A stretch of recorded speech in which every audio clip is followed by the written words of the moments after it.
A Taesa acabou de anunciar que vai pagar dividendos para os seus acionistas agora no mês de janeiro de 2023, então dá tempo ainda de você adquirir a empresa e receber esses dividendos. Vou passar nessa informação, trazer mais detalhes para a gente e também vou passar na parte fundamentalista e na parte gráfica da empresa.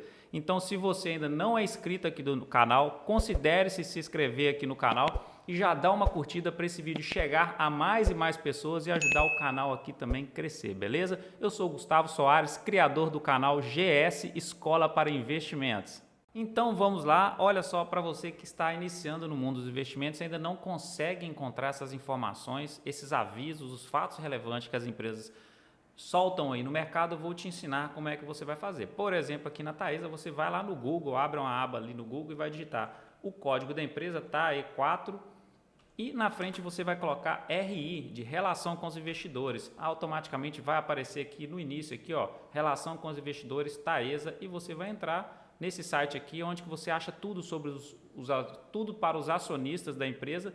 E aqui a gente tem a divulgação ao mercado central, quando ela lança os balanços trimestrais e anuais da empresa, e aqui embaixo a gente tem avisos, comunicados e fatos relevantes. Clica nessa aba aqui, já vai aparecer aqui embaixo, ó, aviso aos acionistas, 5 de janeiro de 2023, pronto, abriu, está aqui a informação que a gente precisa para detalhá-la um pouco hoje. Então, o Conselho de Administração da Transmissora Aliança de Energia Elétrica, a Taesa, né? Então tem a TAE3, que é a ação ordinária, a TAE4, que é a ação preferencial, e a TAE11, que é a Unity.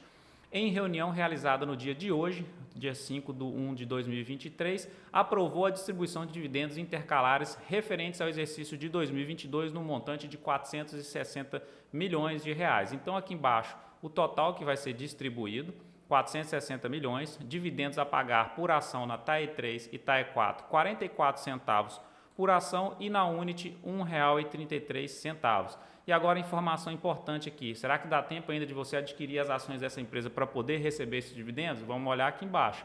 O pagamento dos dividendos intercalares ocorrerá no dia 23 de janeiro de 2023, então, nesse mês de janeiro ainda, com base na posição acionária do dia 10 de janeiro de 2023.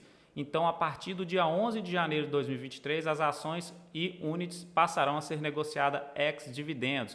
Ou seja, você tem até o dia 10, tem 4 dias ainda para você adquirir ações dessa empresa e ter o direito de receber esses dividendos aqui. Ok, agora a gente vai olhar a parte fundamentalista da empresa para ver se vale a pena você entrar nela para receber esses dividendos e também para manter ela no longo prazo, né? Quando você investe, você tem que investir pensando em receber parte do lucro da empresa e também pensar em crescimento de valorização das suas ações no longo prazo.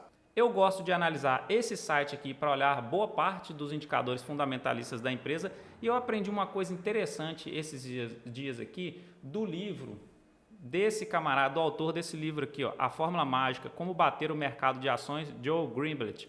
Então, o que acontece? Ele falou que ele costuma olhar e orienta que você compre as ações quando ela estiver mais próxima da mínima das 52 semanas do que mais próxima da máxima das 52 semanas. E aqui a gente tem essa informação. Achei interessante, nunca utilizei isso e vou começar a acompanhar agora para ver se dá certo. Claro, então é melhor você comprar mais próximo de uma mínima, lá no fundo do poço, quando a ação está lá no final de uma queda, do que lá no topo, né? Faz sentido isso. Então, hoje a ação preferencial, a TAE4, está sendo negociada a R$ 11,80. A mínima das 52 semanas foi de R$ 10,80 e a máxima das 52 semanas foi de R$ 13,81. Então, ela está mais próximo da mínima do que da máxima. Então, teoricamente, de acordo com isso que eu acabei de falar aqui, de acordo com esse autor, então está mais próximo de compra do que de venda. Dividend yield dela hoje 13,68%. Um bom dividendo, um ótimo dividend yield, né? E aqui embaixo a gente vai olhar outras informações. Liquidez média diária dela é excelente, 4,5 milhões sendo negociados todos os dias. 100% de tag along, os acionistas minoritários estão protegidos caso ocorra o comando, a venda do comando da empresa. E aqui embaixo, indicadores que eu gosto de analisar. Dividend yield dela é uma boa pagadora de dividendos? A média dela 10,91, sim, é uma boa pagadora de dividendos, e atualmente 13,68, maravilha. O PL dela, preço sobre o lucro, para a gente ver de certa forma, assim, entre aspas, se a ação está sendo negociada barata ou cara. Então, está 6,61 atualmente, está abaixo da sua média de 7,56, para mim está atrativo. Outros indicadores que eu gosto de olhar aqui, o preço sobre valor patrimonial, então o mercado está pagando 1,76 a mais do que o valor patrimonial dela que ela possui e a sua média 1,83. Então, quando a gente olha um ativo acima de 1 e abaixo de 1, acima de 1, teoricamente o ativo está sendo negociado acima do seu valor patrimonial e, entre aspas, está caro, mas não leve muito isso em consideração. Analise o contexto, analise o conjunto de indicadores. E abaixo do preço sobre valor patrimonial, dependendo do ativo, ele está sendo negociado barato. Mas muitos ativos são negociados abaixo do preço sobre valor patrimonial porque tem alguma coisa ali embutida, por exemplo, empresas estatais, tem alguma coisa embutida ali, um risco embutido que o mercado precifica para baixo mesmo do preço sobre valor patrimonial. Então, aprenda a analisar esse indicador aqui e depois junte ele com outros indicadores para você não fazer uma análise errada, beleza? O grau de endividamento da empresa hoje está 3,11 o dívida líquida sobre o EBIT, está um pouquinho salgado, a gente tem que acompanhar mais de perto, mas ela já teve dívida líquida sobre EBITDA de 4,76. Então, acompanhar aqui, lá na frente eu vou mostrar o porquê que essa dívida aumentou. Será que cresceu receita? Será que cresceu lucro para a empresa? Se cresceu, tudo bem, mas agora se não cresceu e a dívida aumentou, aí é um caso para se acompanhar mais de perto. Margem bruta dessa empresa é altíssima, altíssima. A média dela é de 83,72% e a sua atual 84,89%. É uma margem bruta muito alta, excelente para a empresa. Margem líquida dela altíssima também, crescente no longo prazo, 65,49%, ou seja, ela consegue extrair da sua receita líquida 65% de lucro, é uma eficiência altíssima. E o seu ROI 26,61%, também é um ROI crescente no longo prazo, ou seja, a rentabilidade da empresa é de 26% em relação ao seu patrimônio. Então, quando eu fecho isso aqui, eu analiso, vejo, gosto dos indicadores, eu passo para a parte de olhar um pouco o gráfico dela de evolução de alguns indicadores. Aí eu venho no site Fundamentos. Aqui no site Fundamentos, você vem aqui, ó, balanço patrimonial da empresa e a gente olha, ó, a dívida líquida dela cresceu aí de 2019 até o atual momento. Antes era mais estável a dívida. Mas será que houve crescimento de patrimônio, de receita, de lucro? Vamos olhar aqui embaixo. Teve crescimento de patrimônio, coincidentemente, na mesma época também.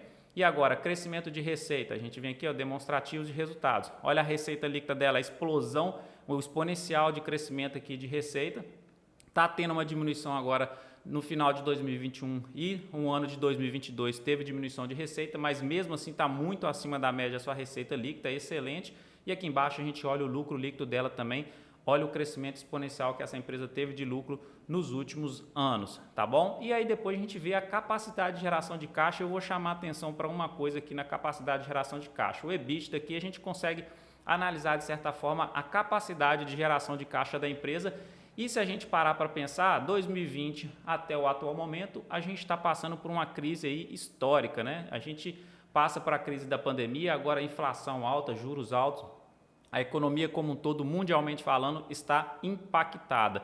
E o que aconteceu com a capacidade de geração de caixa da Taesa? Aumentou. Então, você tem que buscar colocar dentro da sua carteira empresas que, quando passam por uma crise e saem dela, saem mais fortalecidas. Como que a empresa conseguiu aumentar o seu caixa dentro de uma crise? Como que a empresa conseguiu aumentar a sua receita, o seu lucro? Agora imagina essa empresa fora de uma crise econômica, entendeu? Agora, quando você coloca empresas mais frágeis, empresas que estão entrando no mercado agora e não consegue ter uma geração de caixa boa, isso pode te afetar e muito aí na valorização das suas ações e a empresa pode até quebrar, tá bom? Agora a gente vai passar para a parte gráfica para ver se está naquele ponto de entrada ali para você fazer os seus aportes mensais ou começar a entrar na empresa. Esse gráfico que a gente está estudando aqui agora, um gráfico semanal, mais de médio prazo, a empresa começou aí a ser negociada na Bolsa em 2017, a gente percebe que ela está nessa tendência de alta aí desde lá de 2017 e respeitando muito bem suas médias móveis aqui de longo período, de 72 períodos que eu utilizo aqui. Então, o que acontece? O que eu chamo a atenção aqui agora? Ela perdeu a média. Então, a média ela era um suporte. Então, ela chegava próximo da média. Se a gente observar anteriormente, aqui, ó, esse aqui está mais parecido com o atualmente. Chegava aqui próximo, recuperava e voltava para a tendência. Só que agora ela perdeu a média móvel aí nos últimos 2 meses aí e agora ela está testando de baixo para cima. Então a média móvel saiu de um suporte, agora ela virou uma resistência. Então ela tem que romper essa resistência aqui agora e voltar para a sua tendência de alta. E aqui embaixo a gente olha que o MACD dela é um indicador que mede a reversão de tendência de forma antecipada.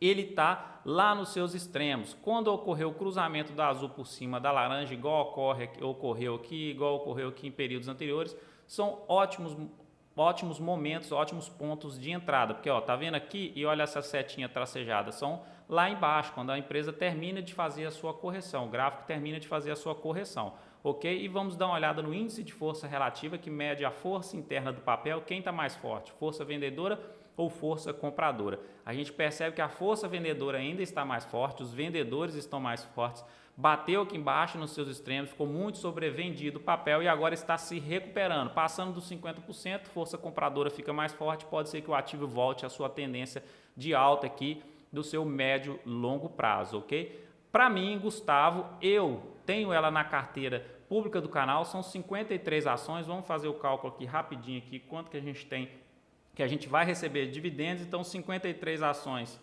vezes 0,44, a gente vai receber R$ 23,32 mais ou menos desse dividend yield que ela vai distribuir aí, desse dividendo que ela vai distribuir aí agora.